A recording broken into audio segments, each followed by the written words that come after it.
Hello everyone, welcome back to RSV competitive exams Adda YouTube channel. Friends, ఈ వీడియోలో మనం జీవ వైవిధ్యం బయోడైవర్సిటీ టాపిక్కి సంబంధించి బిట్స్ని అయితే చూద్దామండి. ఓకే, ఈ జీవ వైవిధ్యం అనే టాపిక్ని మనం 2 పార్ట్స్గా డివైడ్ చేసుకుందాం.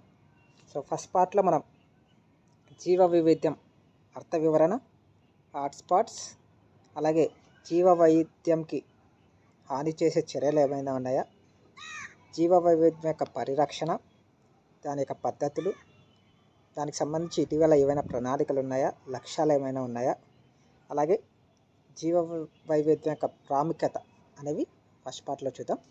సెకండ్ పార్ట్లో వచ్చేసి కన్వెన్షన్స్ అయితే ఉన్నాయా, కన్వెన్షన్స్, ప్రోటోకాల్స్, సంస్థలు ఏవైతే ఉన్నాయో వాటి గురించి మనం సెకండ్ పార్ట్లో అయితే చూద్దామండి.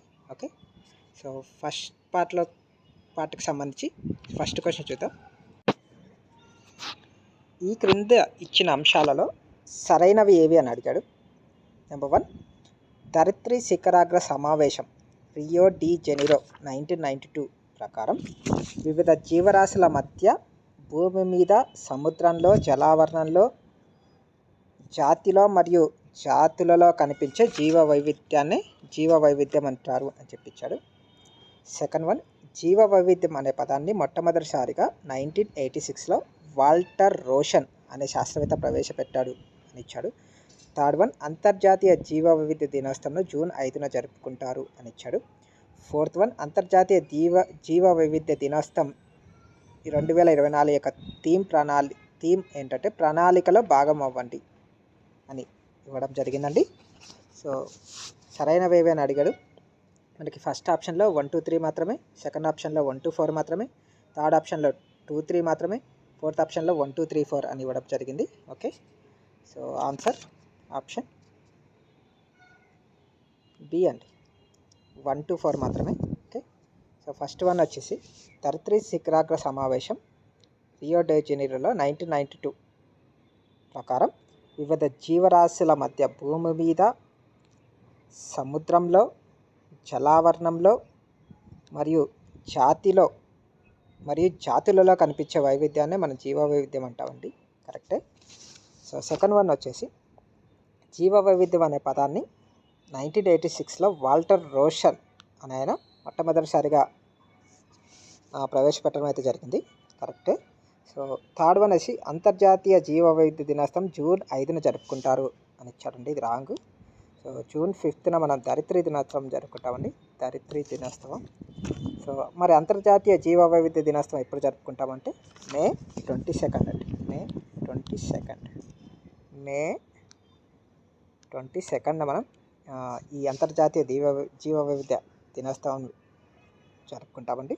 ఓకే, ఫోర్త్ వన్ ఏమి ఇచ్చాడు, అంతర్జాతీయ జీవ వైవిధ్య దినోత్సవం 2034 యొక్క థీమ్ ఏంటి అని ఇచ్చాడు. ఈ థీమ్ ఏంటంటే ప్రణాళికల భాగం అండి. ఇంగ్లీష్లో be part of the plan, be part of the plan అనేది థీమ్ అండి. కాబట్టి మనకి 1 కరెక్టే, 2 కరెక్టే, 4 కరెక్టే. కాబట్టి ఆన్సర్ బి అయిందండి. Okay, answer B.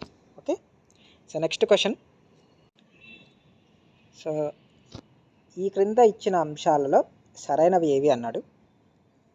నెంబర్ 1, ఒకే జాతికి చెందిన జీవి జన్యువులలోని వ్యత్యాసాలను జన్యు వైవిధ్యాలను పేర్కొంటారు అని ఇచ్చాడు. నెంబర్ 2, ఒక ప్రదేశంలో ఉండే వివిధ జాతుల రకాలను జాతి వైవిధ్యాలుగా పేర్కొంటారు.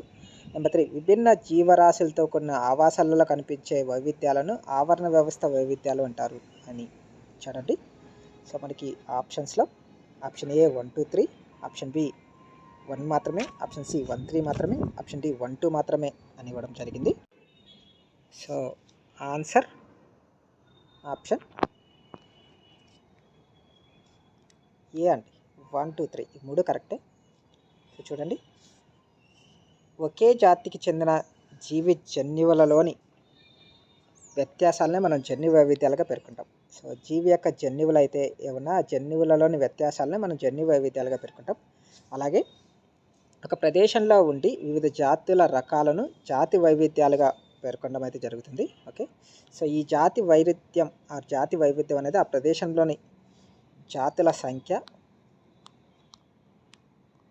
అలాగే వాటి పరిమాణం ఆధారంగా పేర్కొనడం జరుగుతుందండి, వాటి పరిమాణం. సో ఎంత పరిమాణంలో ఉంది, అలాగే ఆ ప్రదేశంలో ఉండే జాతుల సంఖ్యను బట్టి సో జాతి వైవిధ్యాలు అనేవి పేర్కొనడం జరుగుతుందండి. ఓకే. సో థర్డ్ వన్ వచ్చి వివిధ జీవరాశులతో కొన్ని ఆవాసాల్లో కనిపించే వైవిధ్యాలని ఆవరణ వ్యవస్థ వైవిధ్యాలు అంటారు చెప్పి అన్నాడండి. కరెక్టే. ఓకే. సో కాబట్టి ఈ 3 కరెక్టే కాబట్టి ఆన్సర్ ఏ అండి. ఓకే, ఆన్సర్ ఏ. ఓకే. సో ఈ జీవ వైవిధ్యం టాపిక్ అనేది మనకి జాగ్రఫీలో కూడా వస్తుందండి. సో మనం జాగ్రఫీ టాపిక్లో కూడా జీవ వైవిధ్యం అనేది చూసే ఉంటాం. ఓకే, కాబట్టి కొద్దిగా ఈజీగానే అనిపిస్తుంది. ఓకే. సో నెక్స్ట్ క్వశ్చన్ చూద్దాం. సో నెక్స్ట్ క్వశ్చన్ అండి, ఈ క్రింది ఇచ్చిన అంశాలలో సరికానిది ఏది అని అడిగాడు. ఆప్షన్ ఏ, ఈ ప్రపంచంలో అత్యంత జీవ వైవిధ్యత గల దేశాలలో 7వ స్థానంలో భారత్ ఉంది అని ఇచ్చాడు. ఆప్షన్ బి, భారతదేశం 32,87,263 చదరపు కిలోమీటర్ల విస్తీర్ణాన్ని కలిగి ఉండి ప్రపంచంలో 7వ పెద్ద దేశంగా ఉంది. ఆప్షన్ సి, భారతదేశ భౌగోళిక విస్తీర్ణంలో 33.39% అటవీ మరియు చెట్ల కింద ఉంది. ఆప్షన్ డి, భారతదేశం కేవలం 2.4% భూభాగంతో ప్రపంచ మానవ జనాభాలో దాదాపు 18%, 18% కలిగి ఉంది అని ఇచ్చాడు. సో మనకి సరికానిది ఏది అని అడిగాడు కాబట్టి ఆన్సర్ ఆప్షన్ చెప్పండి. ఆన్సర్ ఏంటంటే ఆప్షన్ సి అండి. భారతదేశ భౌగోళిక విస్తీర్ణంలో 33.3% అటవీ మరియు చెట్ల కింద ఉంది అని చెప్పించాడు. ఇది రాంగ్ అండి. ఓకే. సో భారతదేశ భౌగోళిక విస్తీర్ణంలో 23.39% అటవీ మరియు చెట్ల కింద అయితే ఉందండి భారత భౌగోళిక విస్తీర్ణం. ఓకే, కాబట్టి ఇది రాంగ్ అండి. సో ఇక్కడ 33.39% కాదు, 23.39%. ఓకే. సో మిగతా ఆప్షన్స్ అన్నీ కరెక్టే. ఈ ప్రపంచంలో అత్యంత జీవ వైవిధ్య గల దేశాల్లో భారతదేశం అయితే 7వ స్థానంలో ఉంది. ఓకే. సో ఫస్ట్ స్థానం వచ్చేసి ఆస్ట్రేలియా అండి, ఆస్ట్రేలియా. సో సెకండ్ ప్లేస్ వచ్చి Brazil. Okay, Brazil. So India వచ్చేసి 7th place. Okay. So option B చూడండి, భారతదేశం 32,87,263 చదరపు కిలోమీటర్ల విస్తీర్ణాన్ని కలిగి ఉండి ప్రపంచంలో 7వ పెద్ద దేశంగా ఉందండి. కరెక్టే. ఓకే, 7వ పెద్ద దేశం ఇండియా. ఓకే. అలాగే భారతదేశం కేవలం 2.4 భూభాగంతో ప్రపంచ మానవ జనాభాలో 18% కలిగి ఉంది అన్నాడు. సో ఇది కూడా కరెక్టే అండి. కాబట్టి ఇక్కడ ఆప్షన్ సి అనేది రాంగ్. ఓకే. సో కాబట్టి option C is the correct అండి ఇందులో. ఓకే. నెక్స్ట్ క్వశ్చన్ చూద్దాం. ఈ క్రింది వానిలో ఏ అంశాలు ఎక్కువగా జీవ వైవిధ్యంకు హానిని కలగజేస్తాయి అన్నాడు. సో ఆప్షన్స్లో ఆప్షన్ ఏ ఆవాస క్షీణత, ఆప్షన్ బి వనరుల అతి వినియోగం, ఆప్షన్ సి స్థానికేతర జాతుల చొరబాటు, ఆప్షన్ డి పైవన్నీ అని ఇచ్చాడండి. ఓకే. సో ఏవి హాని కలగజేస్తాయి అన్నాడు. ఆవాస క్షీణత, వనరుల అతి వినియోగం, స్థానికేతర జాతుల చొరబాటు, పైవన్నీ. సో ఆన్సర్ ఆప్షన్ డి అండి, పైవన్నీ. ఓకే. సో పైవన్నీ జీవ వైవిధ్యానికి అయితే హాని కలగజేస్తాయి. ఓకే. సో ఆవాస క్షీణత, సో సరళీకరణ లేదా ముక్కలవ్వడం అని చెప్తాం దీన్ని. సో రెండోది వనరుల అతి వినియోగం, over usage of resources. So over usage of resources వల్ల కూడా సో మనకు జీవ వైవిధ్యానికి అయితే హాని కలుగుతుంది. అలాగే స్థానికేతర జాతుల చొరబాటు, స్థానికేతర జాతులు ఏవైతే ఉన్నాయో అవి చొరబాటు వల్ల కూడా సో జీవ వైవిధ్యానికి అయితే హాని కలుగుతుందండి. ఓకే. సో కాబట్టి answer D. Okay. Next question, భూమధ్య రేఖ నుంచి ధృవాల వైపు వెళ్ళే కొలది జాతుల మధ్య జీవ వైవిధ్యత సాధారణంగా పెరుగుతుందని ఇచ్చాడు వాదనలో. కారణం ఇచ్చేసి ధృవాల వద్ద సూర్యరశ్మి లభ్యత లేకపోవడం వల్ల చాలా వృక్షజాతులు మనుగడ సాగించలేవు, కిరణజన్య సంక్రియ మరియు ఆహారాన్ని ఉత్పత్తి చేయలేవని కారణంగా ఇచ్చాడు. సో పై 2 ప్రకటనల సందర్భంలో క్రింది వానిలో ఏది సరైనది అని ఇచ్చాడండి. సో ఆప్షన్స్లో ఆప్షన్ ఏ మరియు ఆర్ రెండు నిజం మరియు ఆర్ అనేది ఏ యొక్క సరైన వివరణ ఇచ్చాడు. ఆప్షన్ బి ఏ మరియు ఆర్ ఆప్షన్ బి ఏ నిజం కానీ ఆర్ తప్పు అని ఇచ్చాడు. ఆప్షన్ సి ఏ మరియు ఆర్ రెండు నిజం కానీ ఆర్ అనేది ఏ యొక్క సరైన వివరణ కాదు అని ఇచ్చాడు. ఆప్షన్ డి ఏ తప్పు కానీ ఆర్ నిజం అని ఇచ్చాడండి. సో ఆన్సర్ ఆప్షన్ డి అండి. ఏ తప్పు కానీ ఆర్ నిజం. ఓకే, ఇది కరెక్ట్. ఓకే, సో చూడండి, వాదనలో ఏమి ఇచ్చాడు? భూమధ్య రేఖ నుంచి ధృవాల వైపు వెళ్ళే కొలది జాతుల వైవిధ్యత సాధారణంగా పెరుగుతుంది అని ఇచ్చాడండి. రాంగ్. సో భూమధ్య రేఖ నుంచి ధృవాల వైపు వెళ్ళే కొలది జాతుల వైవిధ్యత సాధారణంగా తగ్గుతుంది. ఎందుకంటే శీతోష్ణ స్థితి, నేలలు మొదలైన అంశాలు అక్షాంశాన్ని బట్టి మారుతుంటాయి. శీతోష్ణ స్థితి మరి నేలలు అయితే ఏవైతే ఉంటాయో అవి అక్షాంశాన్ని బట్టి మారుతూ ఉంటాయి. కాబట్టి సో మనకి జాతుల వైవిధ్యత అనేది తగ్గుతుంది, పెరగదు. ఓకే, కాబట్టి ఏ తప్పు. సో రెండోది వచ్చేసి ధృవాల వద్ద సూర్యరశ్మి లభ్యత లేకపోవడం వల్ల సో చాలా వృక్ష జాతులు మనుగడ సాగించలేవు, కిరణజన్య సంక్రియ మరియు ఆహార ఉత్పత్తిని తయారు చేసుకోలేవు. కరెక్ట్ అండి. మనకి ధృవాల వద్ద సూర్యరశ్మి లభ్యత సరిగా ఉండదు కాబట్టి సో అక్కడ మనకు వృక్ష జాతులు ఏవైతే ఉంటాయో మనుగడ సాగించలేవు మరియు కిరణజన్య సంక్రియ జరుపుకోలేవు మరియు ఆహారాన్ని ఉత్పత్తి చేయలేవు.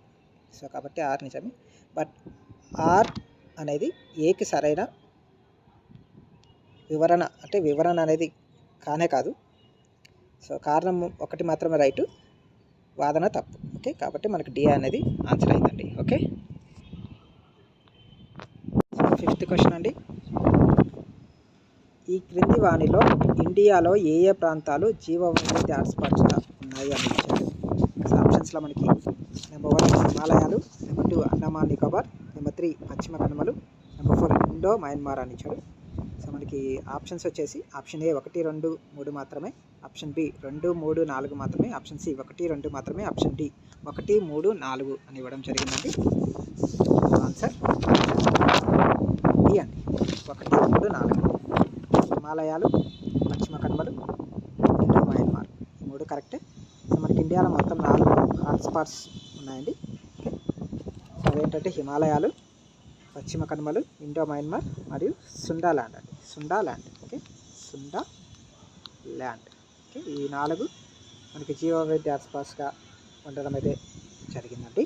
ఓకే, ఫిఫ్త్ క్వశ్చన్ అండి. ఈ క్రింది వానిలో ఇండియాలో ఏ ప్రాంతాలు జీవ వైవిధ్య హాట్స్పాట్స్గా ఉన్నాయి అని ఇచ్చారు. సో ఆప్షన్స్లో మనకి నెంబర్ 1 హిమాలయాలు, నెంబర్ 2 అండమాన్ నికోబార్, నెంబర్ 3 పశ్చిమ కనుమలు, నెంబర్ 4 ఇండో మయన్మార్ అని ఇచ్చాడు. సో మనకి ఆప్షన్స్ వచ్చేసి ఆప్షన్ ఏ 1, 2, 3 మాత్రమే, ఆప్షన్ బి 2, 3, 4 మాత్రమే, ఆప్షన్ సి 1, 2 మాత్రమే, ఆప్షన్ డి 1, 3, 4 అని ఇవ్వడం జరిగిందండి. ఆన్సర్ డి అండి, 1, 3, 4. హిమాలయాలు, పశ్చిమ కనుమలు, ఇండో మయన్మార్, ఈ 3 కరెక్టే. సో మనకి ఇండియాలో మొత్తం 4 హాట్స్పాట్స్ ఉన్నాయండి. ఓకే, సో అవేంటంటే హిమాలయాలు, పశ్చిమ కనుమలు, ఇండో మయన్మార్ మరియు సుండా ల్యాండ్ అండి. Sunda land. Okay, Sunda land. Okay, ఈ 4 మనకి జీవ వైవిధ్య హాట్స్పాట్స్గా ఉండడం అయితే జరిగిందండి. ఓకే, కాబట్టి answer option D, 1, 3, 4. Okay friends, మనం ఈ బిట్స్కి సంబంధించిన పీడిఎఫ్ ఫైల్ అనేది సో మన టెలిగ్రామ్ గ్రూప్లో అయితే ఉంటుందండి. సో ఆ టెలిగ్రామ్ గ్రూప్కి సంబంధించిన లింక్ను నేను డిస్క్రిప్షన్లో ప్రొవైడ్ చేస్తాను. సో అందులోకి వెళ్ళి మీరు జాయిన్ అవ్వండి. ఓకే, సో అలాగే ఈ వీడియోకి సంబంధించిన సలహాలు సూచనలు ఏవైనా ఉంటే మీరు కామెంట్ సెక్షన్ రూపంలో నాకు తెలియజేయండి. ఓకే, ఈ క్రింది ఇచ్చిన అంశాలలో సరికానివి ఏవని అడిగాడు. నెంబర్ 1 భారతదేశంలో జాతీయ ఉద్యానవనాన్ని ఏర్పాటు చేసే అధికారం కేవలం కేంద్ర ప్రభుత్వానికి ఉంది. నెంబర్ 2 ప్రస్తుతం భారతదేశంలో 44,402.9 చదరపు కిలోమీటర్ల విస్తీర్ణంలో 106 జాతీయ పార్కులు ఉన్నాయి. ఇవి దేశ భౌగోళిక ప్రాంతాల్లో 1.35% ఉన్నాయి. నెంబర్ 3 మన దేశంలో ఏర్పాటు చేసిన మొట్టమొదటి జాతీయ పార్క్ హిమిస్ నేషనల్ పార్క్ అని ఇవ్వడం జరిగింది. మనకి సరికానివి ఏవని అడిగాడు. ఆప్షన్ ఏ 1, 2, 3, ఆప్షన్ బి 1 మాత్రమే, ఆప్షన్ సి 1, 3 మాత్రమే, ఆప్షన్ డి 1, 2 మాత్రమే అని ఇవ్వడం జరిగిందండి. Okay, answer so answer option C అండి, 1, 3 మాత్రమే సరికావు. ఓకే, ఫస్ట్ వన్ వచ్చి భారతదేశంలో జాతీయ ఉద్యానవనాన్ని ఏర్పాటు చేసే అధికారం కేవలం కేంద్ర ప్రభుత్వానికి ఉందన్నాడు. కాదు, కేంద్ర ప్రభుత్వానికి మరియు రాష్ట్ర ప్రభుత్వానికి రెండింటికి అధికారం ఉంటుంది. ఓకే. సో నెంబర్ 3లో ఏమిచ్చాడు, మన దేశంలో ఏర్పాటు చేసిన మొట్టమొదటి జాతీయ పార్క్ ఎంబీస్ నేషనల్ పార్క్ అన్నాడు. కాదండి. సో మొట్టమొదటి నేషనల్ పార్క్ వచ్చేసి జిమ్ కార్బెట్ నేషనల్ పార్క్ అండి. Jim Corbett. Okay. Jim Corbett national park ఇది ఉత్తరాఖండ్లో ఉందండి. యూకేలో ఉత్తరాఖండ్లో ఉంది. ఓకే. సో 5th క్వశ్చన్ అండి. కాబట్టి ఆన్సర్ ఆప్షన్ డి అండి. 1, 3, 4. ఓకే. సో నెక్స్ట్ క్వశ్చన్ చూద్దామండి. క్రింద ఇచ్చిన అంశాలలో సరికానివి ఏవి అన్నాడు. నెంబర్ 1, భారతదేశంలో జాతీయ ఉద్యానవనాన్ని ఏర్పరిచే అధికారం కేవలం కేంద్ర ప్రభుత్వానికి ఉంది. నెంబర్ 2, ప్రస్తుతం భారతదేశంలో 44,402.95 చదరపు కిలోమీటర్ల విస్తీర్ణంలో 106 జాతీయ పార్కులు ఉన్నాయి. ఇవి దేశంలోని భౌగోళిక ప్రాంతాల్లో 1.35% ఉన్నాయి. నెంబర్ 3, మన దేశంలో ఏర్పాటు చేసిన మొట్టమొదటి జాతీయ పార్క్ ఎంబీస్ నేషనల్ పార్క్ అని ఇచ్చాడండి. ఓకే. సో సరికానివని అడిగాడు. ఆప్షన్స్లో ఆప్షన్ ఏ 1, 2, 3, ఆప్షన్ బి 1 మాత్రమే, ఆప్షన్ సి 1, 3 మాత్రమే, ఆప్షన్ డి 1, 2 మాత్రమే అని ఇవ్వడం జరిగింది. సో కాబట్టి దీనికి ఆన్సర్ ఆప్షన్ సి అండి. 1, 3 మాత్రమే. ఓకే. సో ఫస్ట్ వన్ వచ్చేసి భారతదేశంలో జాతీయ ఉద్యానవనాన్ని ఏర్పాటు చేసే అధికారం కేవలం కేంద్ర ప్రభుత్వానికే ఉందన్నాడు. కాదు, కేవలం రాష్ట్ర ప్రభుత్వానికే ఉందండి. కాబట్టి 1 తప్పు. సో అలాగే మన దేశంలో ఏర్పాటు చేసిన మొట్టమొదటి జాతీయ పార్క్ ఎంబీస్ నేషనల్ పార్క్ అని చెప్పించాడు. తప్పు. సో మొట్టమొదటి నేషనల్ పార్క్ వచ్చి జిమ్ కార్బెట్ నేషనల్ పార్క్ అండి. Jim Corbett national park. So ఇది వచ్చేసి ఉత్తరాఖండ్లో ఉందండి. ఉత్తరాఖండ్. ఓకే. సో మనకి ఈ నేషనల్ పార్క్స్ ఆర్ జాతీయ ఉద్యానవనాలు అనేవి వన్యప్రాణుల సంరక్షణ కోసం ఏర్పాటు చేస్తారు. వీటి పరిధిలో మనం వ్యవసాయం చేయడం కానీ, పశువులు మేపడం కానీ అలాంటి చర్యలు అయితే అనుమతించడం జరగదండి ఇందులో. ఓకే. సో మనం మొత్తం 106 జాతీయ పార్కులు అన్నాం కదా. సో 106వ జాతీయ పార్క్ ఏంటి అని అడగొచ్చు క్వశ్చన్. సో 106వ జాతీయ పార్క్ ఏంటంటే Raimona national park. Raimona national park అండి. ఇది అస్సాంలో ఉందండి. ఓకే. అస్సాంలో ఉంది. అస్సాం. ఓకే. మనకు ఇది ఎక్కడుందంటే అస్సాంలో ఉందండి. రైమోనో నేషనల్ పార్క్ అస్సాంలో ఉంది. ఓకే. సో ఈ రైమోనో నేషనల్ పార్క్ అనేది అస్సాంలో 6వ నేషనల్ పార్క్ అండి. ఓకే. 6వ నేషనల్ పార్క్. 6వ నేషనల్ పార్క్. ఓకే, గుర్తుపెట్టుకోవాలి. సో నెక్స్ట్ క్వశ్చన్ చూద్దాం.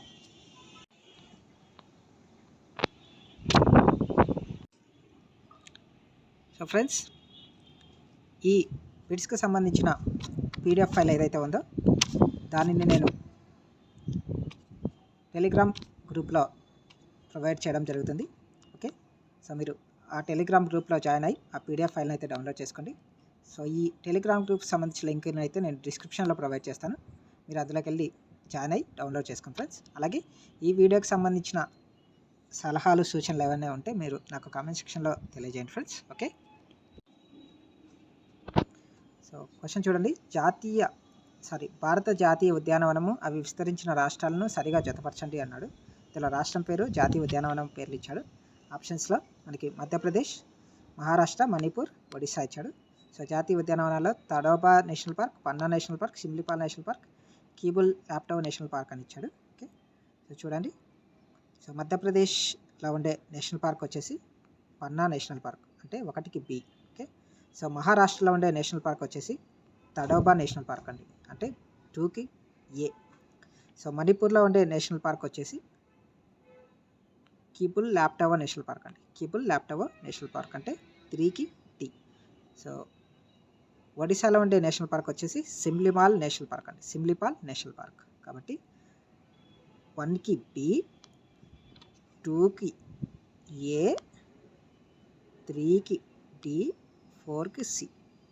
సో ఆప్షన్ ఏ ఎందులో ఉందంటే ఆప్షన్ ఏలో ఉంది. కాబట్టి ఆన్సర్ ఆప్షన్ ఏ అండి. ఓకే. సో మధ్యప్రదేశ్లో ఉండేది పన్నా నేషనల్ పార్క్, మహారాష్ట్రలో ఉండేది తడోబా నేషనల్ పార్క్, మణిపూర్లో ఉండేది కిబుల్ లాప్టవ్ నేషనల్ పార్క్, ఒడిశాలో ఉండేది సిమ్లిపాల్ నేషనల్ పార్క్ అండి. ఓకే. కాబట్టి ఆన్సర్ ఆప్షన్ ఏ. ఓకే. కాబట్టి ఆన్సర్ ఆప్షన్ ఏ అండి. ఓకే.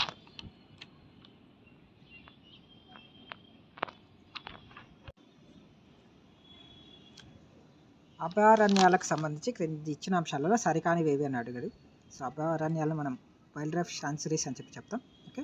సో నెంబర్ 1 అభయారణ్యాలు అరుదైన వన్యజాతి పరిరక్షణ కోసం ఏర్పాటు చేయబడ్డాయి. నెంబర్ 2 అభయారణ్యాల పరిధిలో వ్యక్తిగత వ్యవసాయం, పశువులు మేపడం, కలప సేకరణ వంటి చర్యలు అనుమతించరు. నెంబర్ 3 భారతదేశంలో ప్రస్తుతం 578 వన్యప్రాణుల అభయారణ్యాలు 123,762.52 చదరపు కిలోమీటర్ల విస్తీర్ణంలో విస్తరించినాయి. దేశం భౌగోళిక ప్రాంతాల్లో 3.76గా ఉంది అని చెప్పి ఇవ్వడం జరిగింది. మనకి సరికానివని అడిగాడు. ఆప్షన్స్లో ఆప్షన్ ఏ 1 మాత్రమే, ఆప్షన్ బి 2 మాత్రమే, ఆప్షన్ సి 1, 3 మాత్రమే, ఆప్షన్ డి 2, 3 మాత్రమే ఇవ్వడం జరిగింది. కాబట్టి ఆన్సర్ ఆప్షన్ డి అండి, 2, 3 మాత్రమే. ఓకే. సో అభయారణ్యాలు అనేవి అరుదైన వన్యజాతుల పరిరక్షణ కోసం ఏర్పాటు చేయబడ్డాయండి. ఓకే. సో నెంబర్ 2 వచ్చి అభయారణ్యాల పరిధిలో వ్యవసాయం, పశు మేపడం, అలాగే కలప సేకరణ వంటి చర్యలు అయితే అనుమతించరు అన్నాడు, కానీ అనుమతిస్తారండి. కాబట్టి రెండోది రాంగ్. సో ఇవి ఈ అభయారణ్యాల్లో ఈ జీవులు అయితే ఉన్నాయో వాటి జీవనానికి పెరుగుదలకి అడ్డంకి రానంత వరకు కలప సేకరణ చేయవచ్చు, పశువుల మేపడం చేయవచ్చు, అలాగే అరణ్య ఫల సహాయ సేకరణ కూడా చేయవచ్చు అండి. దీన్ని పరిమితంగా అయితే అనుమతిస్తారు. ఓకే. కాబట్టి 2 రాంగ్. సో థర్డ్ వన్ వచ్చేసి భారతదేశంలో ప్రస్తుతం 578 వన్యప్రాణుల అభయారణ్యాలు ఉన్నాయన్నాడు. కాదండి. సో మనకి 573 ఉన్నాయి. ఓకే. సో అలాగే దేశంలో ఇది భౌగోళిక ప్రాంతాల్లో 3.76% ఉంది అన్నాడు. ఇది కూడా కరెక్టే. బట్ ఇక్కడ మనకి 578 ఇచ్చాడు కాబట్టి ఇది రాంగ్ స్టేట్మెంట్ అండి. ఓకే. కాబట్టి మనకి 2, 3 ఆన్సర్ అయ్యాయి. సో మనం ఈ వైల్డ్ లైఫ్ శాంచురీస్ మొత్తం టోటల్గా 573 అని చెప్పుకున్నాం కదా. సో 573లో అత్యధికంగా మనకి మహారాష్ట్రలో ఉన్నాయండి, 50 దాకా ఉన్నాయి. ఓకే. దాని తర్వాత కేంద్రపాలిత ప్రాంతమైన అండమాన్ నికోబార్ దీవుల్లో 96 ఉన్నాయండి. ఓకే. మనకి అతి తక్కువ అభయారణ్యాలు గల ప్రదేశాలు చూసుకుంటే పుదుచ్చేరి, తర్వాత ఢిల్లీ మరియు లక్షద్వీప్. వీటిలో ఒక్కొక్కటి మాత్రమే ఉన్నాయండి. ఓకే. సో మనకి అత్యధికంగా అభయారణ్యాలు గల రాష్ట్రం ఏది అని అడిగితే మహారాష్ట్ర అని చెప్పాలండి. ఓకే. మరియు అత్యధిక అభయారణ్యాలు గల యూటీ కేంద్రపాలిత ప్రాంతం ఏది అని అడిగితే సో మనం అండమాన్ నికోబార్ దీవులు అని చెప్పడం జరుగుతుందండి. ఓకే. సో నెక్స్ట్ క్వశ్చన్ చూద్దాం. భారతదేశంలో వివిధ అభయారణ్యం, నేషనల్ పార్కులలో రక్షించబడుతున్న జంతు పక్షి వివరాలకు సంబంధించి సరైనవి ఏవి అని అడిగాడు.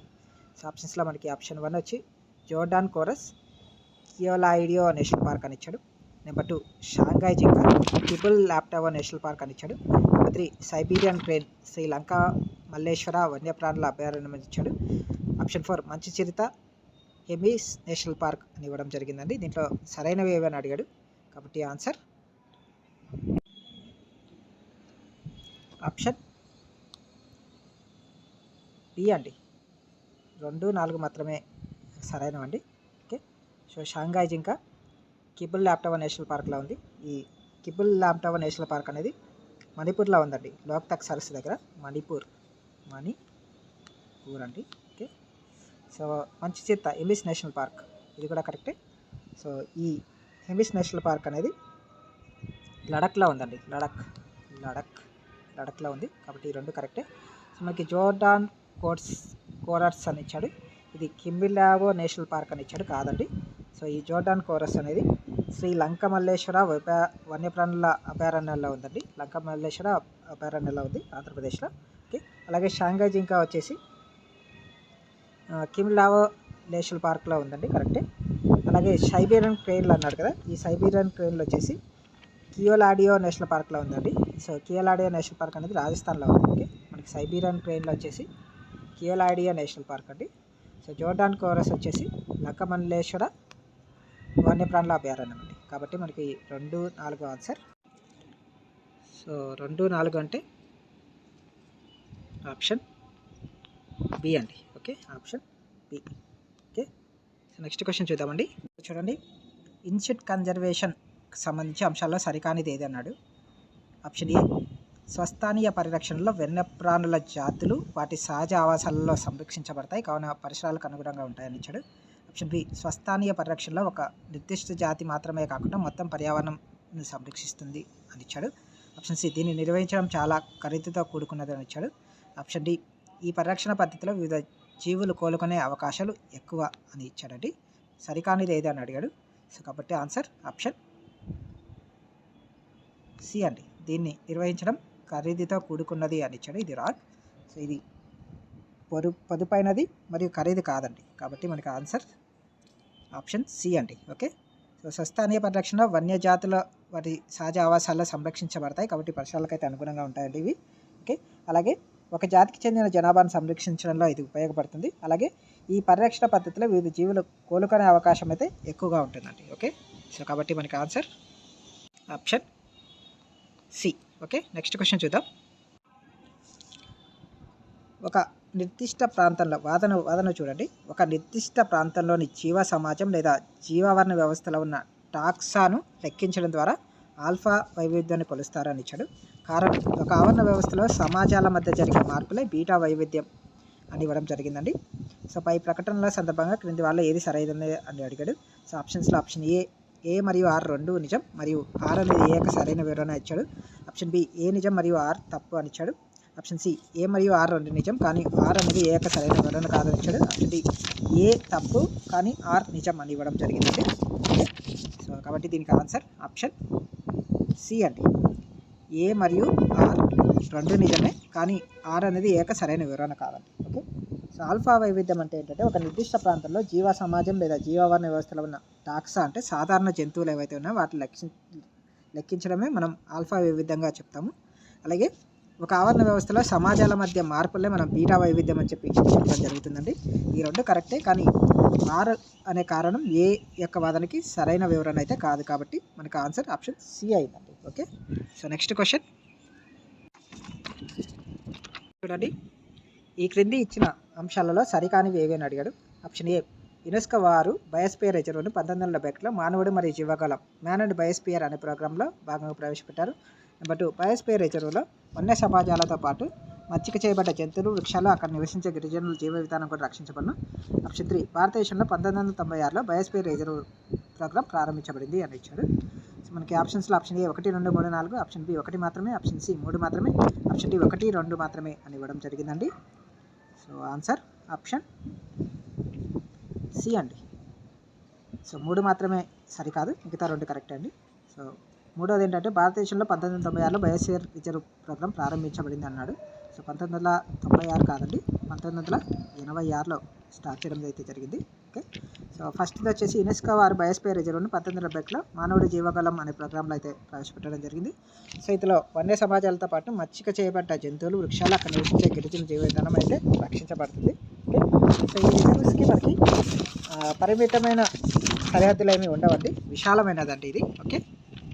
మన దేశంలో ఇప్పటికీ మొత్తం 18 బయోస్పియర్ రిజర్వ్లు అయితే ఉండడం జరిగిందండి. ఓకే. అందులో మొట్టమొదటిది వచ్చేసి నీలగిరి బయోస్పియర్ రిజర్వ్. ఓకే. సో ఇది కర్ణాటక, తమిళనాడు, కేరళకు సంబంధించింది నీలగిరి బయోస్పియర్ రిజర్వ్. ఓకే. సో లాస్ట్ది వచ్చేసి ఆ లాస్ట్ బయోస్పియర్ అనేది ఎప్పుడు స్టార్ట్ చేయడం జరిగింది అనేది మీరు కామెంట్ సెక్షన్లో తెలియజేయండి. ఓకే. కాబట్టి దీనికి ఆన్సర్ ఆప్షన్ సి అండి. ఓకే. నెక్స్ట్ క్వశ్చన్ చూద్దాం. సో చూడండి, కస్తూరి రంగన్ కమిటీకి సంబంధించిన అంశాల్లో సరైనవి ఏవైనాడు. నెంబర్ 1, కస్తూరి రంగన్ కమిటీ మాధవ గాడ్గిల్ రిపోర్ట్ను పరీక్షించడానికి ఏర్పాటు చేయడం అనేది. నెంబర్ 2, పశ్చిమ కనుమల్లో మొత్తం వైశాలానికి బదులు కస్తూరి రంగన్ నివేదిక కింద మొత్తం వైశాలంలో 77% మాత్రమే పర్యావరణ పరంగా సున్నితమైన ప్రాంతాల పరిధిలోకి తీసుకురావాలి అని చెప్పి ఇచ్చాడు. నెంబర్ 3, కస్తూరి రంగన్ నివేదిక ప్రకారం పర్యావరణ పరంగా సున్నితమైన ప్రాంతాలలో మైనింగ్, క్వారీ, ఇసుక త్రవ్వకాలపై పూర్తిగా నిషేధం.